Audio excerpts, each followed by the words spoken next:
ایک صحابی آپ صلی اللہ علیہ وسلم کے پاس آئے، انصاری صحابی بھیک مانگنے کے لیے آپ صلی اللہ علیہ وسلم کے پاس تشریف لائے، اور آپ صلی اللہ علیہ وسلم کو آ کر کہنے لگے، یا رسول اللہ، گھر میں فاقے ہیں، کچھ بھی نہیں ہے، کچھ کھانے کے لیے کچھ پینے کے لیے دے دیں۔ اور وہ واقعی محتاج تھے، گھر میں کچھ بھی نہیں ہوتا تھا، گھر میں کچھ بھی نہیں ہوتا تھا، ضرورت ہوتی تھی ان کو کھانے کی اور پینے کی۔ اب اس سے اندازہ لگا لیں کہ آپ صلی اللہ علیہ وسلم نے ان سے پوچھا کہ گھر میں کیا ہے، تو انصاری صحابی نے کہا کہ کچھ بھی نہیں ہے۔ برا کچھ تو ہوگا، گھر میں کچھ تو ہوگا۔ تو اس صحابی نے کہا کہ یا رسول اللہ، صرف ایک پیالہ ہے، صرف ایک پیالہ ہے۔ اس سے اندازہ لگا لیں کہ اس صحابی کے گھر میں کیا ہوگا۔ اور صحابہ کرام ایک وقت کا کھانا رکھتے تھے، صرف ایک وقت کا کھانا ہوتا تھا۔ اگر ایک وقت سے زیادہ کا کھانا بھی آ جاتا تھا تو وہ دوسرے گھر میں بھیج دیتے تھے کہ ہمارے پاس ہے، دوسروں کو دے دو، دوسروں کو دے دو۔ ہمارے پاس تو یہاں پر ایک وقت کا آ جائے، اگر اس کے علاوہ بھی ہمارے پاس آ جائے تو ہم کہتے ہیں کہ بھر دو، فریج کو بھر دو، ڈی فریزر کو بھر دو ان ساری چیزوں کو، ہم 1 مہینے تک کھاتے رہیں گے، ہم 2 مہینے تک کھاتے رہیں گے، ہم 6 مہینے تک کھاتے رہیں گے اس کو۔ بعض لوگ تو پورا سال کھاتے ہیں، پورا سال کھاتے ہیں۔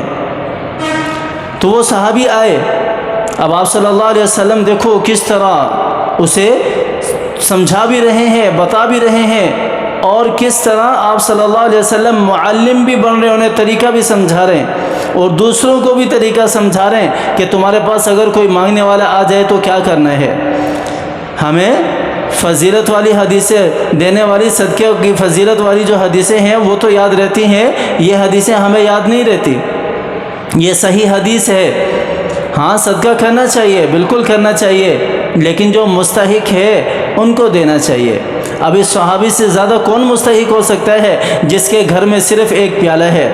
لیکن آپ صلی اللہ علیہ وسلم پھر بھی اسے سمجھا رہے ہیں، پھر بھی اسے کہہ رہے ہیں کہ جاؤ وہ پیالہ لے کر آ جاؤ۔ اگر آپ صلی اللہ علیہ وسلم اسے دے دے تو وہ دوسرے دن پھر آ کر کھڑے ہوتے، تو آپ صلی اللہ علیہ وسلم نے اس راستے کو بند کرنا تھا، مسدد، اس کو بند کرنا تھا، اور آپ صلی اللہ علیہ وسلم نے کہا کہ جاؤ پیالہ لے کر آ جاؤ۔ وہ صحابی جاتے ہیں، جا کر پیالہ لے کر آ جاتے ہیں۔ اب وہ پیالہ آپ صلی اللہ علیہ وسلم کے ہاتھ میں ہے۔ آپ صلی اللہ علیہ وسلم اسے یوں بھی سمجھا سکتے تھے کہ آپ کے گھر میں پیالہ پڑا ہے، اسے فروخت کر دو، اس سے یہ لے لو، وہ لے لو، اور یہ کام کر لو، وہ کام کر لو۔ سارے انسان ایک جیسے نہیں ہوتے، یہاں یہ سمجھانا مقصود ہے کہ سارے انسان ایک جیسے نہیں ہوتے۔ کسی کے اندر مہارت ہوتی ہے بزنس کرنے کی، کسی چیز کو فروخت کرنے کی، کسی کے اندر کانفیڈنس ہوتا ہے کسی بات کو، کسی مسئلے کو حل کرنے کی، کسی کے اندر نہیں ہوتا۔ ان کو پھر انگلی پکڑ کے سمجھانا پڑتا ہے، جیسے آپ صلی اللہ علیہ وسلم یہاں سمجھا رہے ہیں، انگلی پکڑ کے سمجھا رہے ہیں۔ کتنا پیارا طریقہ ہے آپ صلی اللہ علیہ وسلم کا سمجھانے کا۔ آپ صلی اللہ علیہ وسلم نے صحابہ کرام کے مجمع میں اعلان کیا، کون ہے جو اس پیالے کو خریدے گا؟ کون ہے؟ یہ نہیں کہا صحابی کو کہ جاؤ بیچو اور یہ کر لو وہ کرو، بلکہ نہیں، فرمایا کہ کون ہے جو اس پیالے کو خریدے گا؟ خود بیچ رہے ہیں، خود تاجر بن گئے آپ صلی اللہ علیہ وسلم۔ تو ایک صحابی کھڑے ہوئے، انہوں نے کہا کہ یا رسول اللہ، اس کو میں خریدوں گا 1 درہم میں۔ تو آپ صلی اللہ علیہ وسلم نے فرمایا کہ نہیں، اس سے زیادہ میں کون خریدے گا؟ اس سے زیادہ میں کون خریدے گا؟ تو دوسرے صحابی کھڑے ہوئے، انہوں نے کہا کہ یا رسول اللہ، میں اس کو خریدوں گا 2 درہم کے اندر۔ تو آپ صلی اللہ علیہ وسلم نے ان کو فروخت کر دیا، ان سے 2 درہم لیے، 2 درہم لیے، اور اس مانگنے والے صحابی کو کہا کہ یہ 2 درہم میں ہے آپ کے پاس، جاؤ بازار سے پہلے 1 کا کلہاڑا خریدو اور 1 کا رسہ خریدو، خرید کر میرے پاس آؤ، خرید کر جانا نہیں ہے، خرید کر آؤ واپسی۔ وہ صحابی جاتے ہیں، جا کر 1 کا کلہاڑا خریدتے ہیں اور 1 کا رسہ خریدتے ہیں، آپ صلی اللہ علیہ وسلم کے پاس واپسی آتے ہیں۔ تو آپ صلی اللہ علیہ وسلم نے اس صحابی سے کہا کہ اب آپ کے پاس ذریعہ معاش ہے، اسباب ہیں آپ کے پاس رزق کمانے کے، اسباب اللہ تعالیٰ نے آپ کو دے دیا، سبب اللہ تعالیٰ نے آپ کو دے دیا۔ اب آپ نے کیا کرنا ہے؟ جاؤ جنگل کے اندر، جنگل سے جا کر لکڑیاں کاٹو، ان لکڑیوں کو اس رسے کے اندر باندھو اور باندھ کر بازار میں لے کر آؤ، شہر میں لے کر آؤ، یہاں بیچو اور بیچ کر اپنے رزق کا بندوبست کرو۔ اس طرح بھیک نہ مانگو، اس طرح سائل نہ بنو، سائل نہ بنو۔ کتنا پیارا طریقہ ہے، کتنا پیارا طریقہ ہے۔ ہمارے تو یہاں مسجد سے نکل کر گھر تک جاتے ہوئے کوئی 100 بھکاری نظر آ جاتے ہیں، اور 100 بھکاری سامنے آ جاتے ہیں کہ ہمیں بھی دے دو، ہمیں بھی دے دو، ہمیں بھی دے دو۔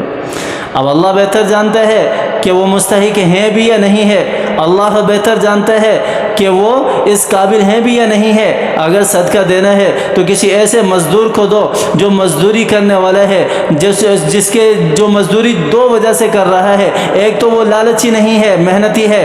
اگر لالچی ہوتا تو وہ بھی لوگوں کے سامنے ہاتھ پھیلانا شروع کر دیتا، ادھر ادھر نظریں گھمانا شروع کرتا۔ اور دوسرا وہ مزدوری اس وجہ سے کر رہا ہے کہ وہ واقعی فقیر ہے، محتاج ہے۔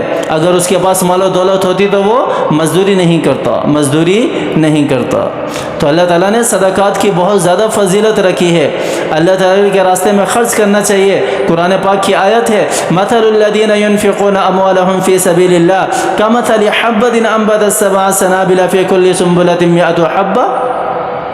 اللہ تعالیٰ نے ارشاد فرمایا کہ میرے راستے میں 1 روپیہ خرچ کرنے والے کی مثال اس طرح ہے کہ کسی نے ایک دانہ زمین کے اندر لگایا، اس زمین میں سے وہ پودا بن کے نکلا، اور اس پودے میں سے 7 بالیاں نکلی، اور ہر بالی کے اندر 100 دانے اللہ تعالیٰ نے اس کو لوٹائے۔ اس کی مثال جو اللہ کے راستے میں خرچ کرنے والا ہے اس پودے کی طرح ہے۔ پودے کے لیے جو دانہ لگانے والا ہے نا، جتنا اللہ تعالیٰ نے اس کو لوٹایا ہے، اسی طرح اللہ تعالیٰ اس بندے کو بھی لوٹاتے ہیں جو 1 روپیہ اللہ کے راستے میں صدقہ کرتا ہے، 1 روپیہ بھی، لیکن خالص اللہ کے لیے ہونا چاہیے، نیت کو صاف کر کے اللہ کی رضا کے لیے۔ وَلَا تُبْطِلُوا صَدَقَاتِكُمْ بِالْمَنِّ وَالْأَذَىٰ، احسان جتلانا بھی نہ ہو، کسی کو تکلیف پہنچانا بھی نہ ہو۔ یہ ساری کی ساری باتیں سامنے رکھ کر، مد نظر رکھ کر صدقہ کریں، اور صدقہ کرنے سے رزق بڑھتا ہے، رزق کے اندر کمی نہیں آتی۔ اللہ کے راستے میں خرچ کرنے سے مال و دولت بڑھتی ہے، مال و دولت کے اندر کمی نہیں آتی۔ اللہ تعالیٰ مجھے بھی اور آپ کو بھی سمجھ عطا فرمائے، آمین ثم آمین۔